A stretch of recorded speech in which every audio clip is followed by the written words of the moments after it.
In this video, I have 4 boxes with 4 different games and different game unit sales for the games. I want you to go ahead and take a look at these boxes. You don't know what games are behind them. You could probably maybe try to guess, but that's not necessarily the point. Today's video, I wanted to talk about how exclusivity is a ruse, because there are 2 sides to it. The front-facing side that's designed to appeal to the consumer, that exclusivity makes a platform important, and the back-facing side that actually says that software sales is way more important at the end of the day. Now, this is a very interesting paradigm because the market has changed so heavily for Xbox and PlayStation that at the end of the day, they're not as recognizable as they once were in the sense of how they actually did carry out exclusivity, which shows that the business side is the more important side and the front-facing side is designed to basically cover your eyes so that you can maybe go ahead and buy into the ecosystem. It's basically a marketing ploy. Now, some people think that this is a viable and valid way to do business. I'm a natural skeptic. So when I see something that has another thing behind the curtain, I'm usually trying to be like, what's behind the curtain, right? And so let's go back to our 4-game paradigm. Game number 1, game number 2, game number 3, and game number 4. Each individual one has 10 million unit sales for game number 1, 12 million unit sales for game number 2, game number 3, 2 million unit sales, and game number 4, we have no idea how many unit sales it actually has brought in. Now, what's the point of this whole thing? Well, when you look at PlayStation's financials, right, and you look at Xbox's business model, you realize that both of them are chasing something right now. They're chasing software sales. Whether or not both have a lot of console sales or not a lot of console sales, they both have their eyes on this one metric. If you look at PlayStation financials on a breakdown, they said PlayStation 5 and PS4 software combined sold 95.9 million units during the 3 months ending December 31st, which is up 6.2 million from the 89.7 million software sold during the same period the last fiscal year. 11.6 million units were first-party titles, which is down 4.6 million from the 16.2 million units sold during the same period the previous fiscal year. 74% of the software was full game software digital downloads, which is down 3% from the period in the previous fiscal year. So not only are they just pursuing, software sales, they're pursuing first-party software sales. In the case of Xbox, they're not hiding or playing games anymore. They've decided that they're going to take everything and anything that they can to PlayStation if they should choose that is the way they need to go. If they realize that the software sales are not satisfactory, those games are gone.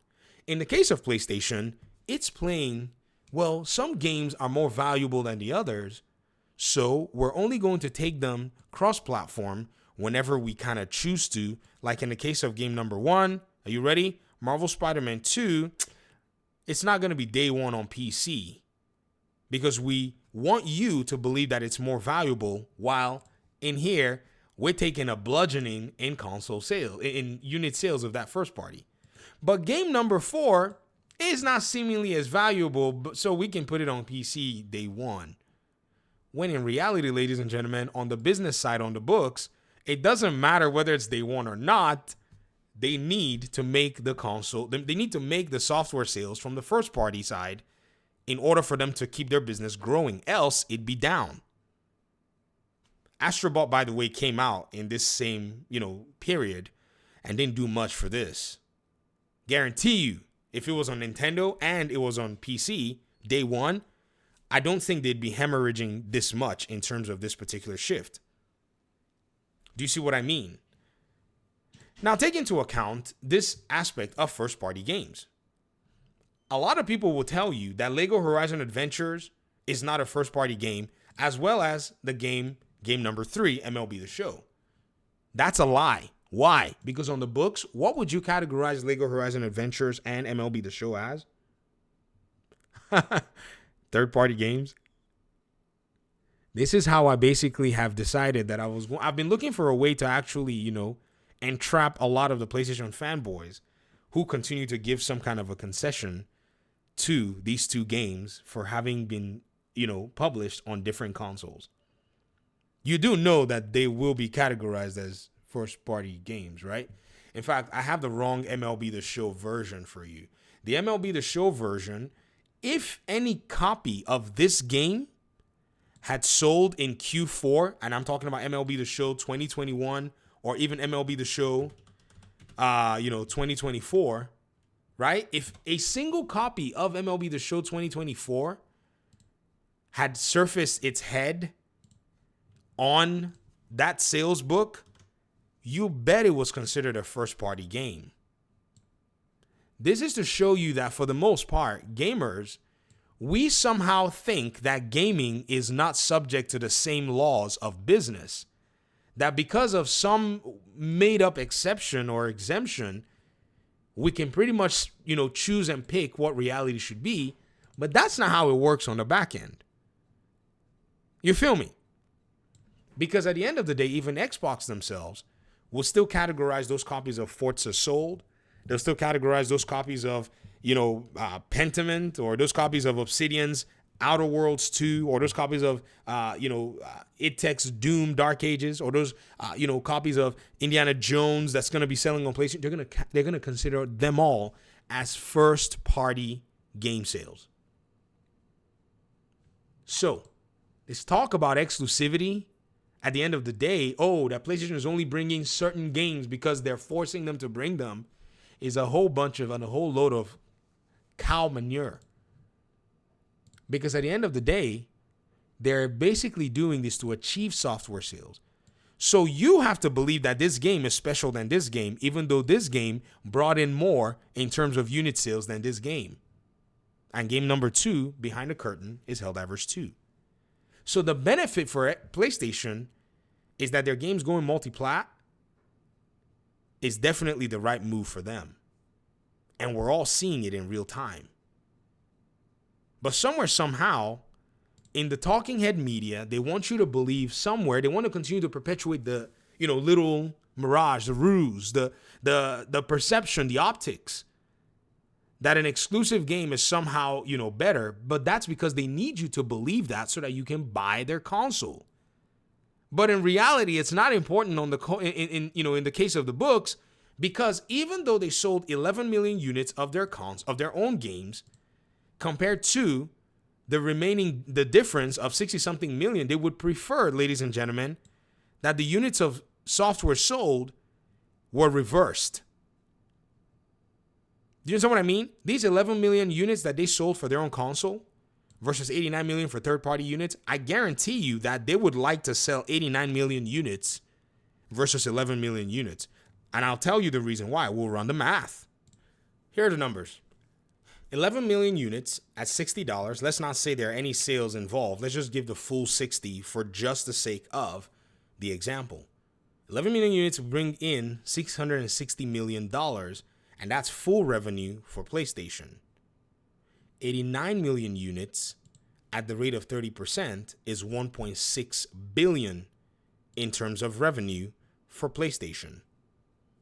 Do you want to know what 89 million units of PlayStation software at full price looks like? $5.3 billion compared to the $1.6 billion that they had to basically gain from them. This is what Nintendo is enjoying and PlayStation wishes that it reaches.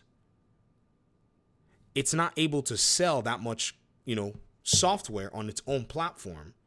And so it has to move over to PC to do so. If at the rate that its software sales is not even being enough, it would then move to Xbox and Nintendo to try to achieve it. It would probably not take these games over there and position it to look like, these games are not, to be taken to other platforms, but they'll be taken to PC, which is kind of funny. But then they'll use other vehicles and games like these, which are first-party games, to try to achieve more in terms of software sales. One reason that you're seeing these numbers is because this game just bombed. And Astrobot, for all its awards, was not really impressive in the sales business. But I guarantee you, though,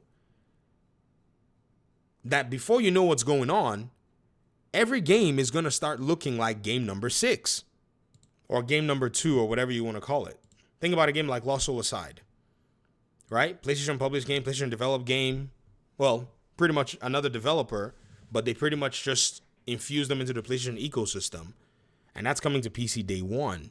Just like, MLB The Show and Lego Horizon Adventures, to be able to go in and close this gap. And also to be able to go ahead and achieve the bigger number. Xbox is going straight for the bigger number and basically letting you know that all this talk about exclusivity, we're throwing it out the window. We're going to try to achieve $89 million of sales in one quarter. How we come about it, we couldn't be bothered. Which is actually quite interesting because Call of Duty by itself will sell 20-something million. Now they just have to have enough games everywhere to start pushing that number up. Do y'all see what Xbox is going for? Putting its games on PlayStation? And do you see what PlayStation was going for when it put its games on Nintendo Switch and on Xbox? They're going for their books to look very different. This is how business works. In front of you, they're putting one premise and a proposition. On the back end, you're seeing their hand and why they're playing it, and why at the end of the day, it doesn't even really matter.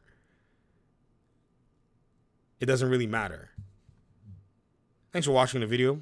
Peace out.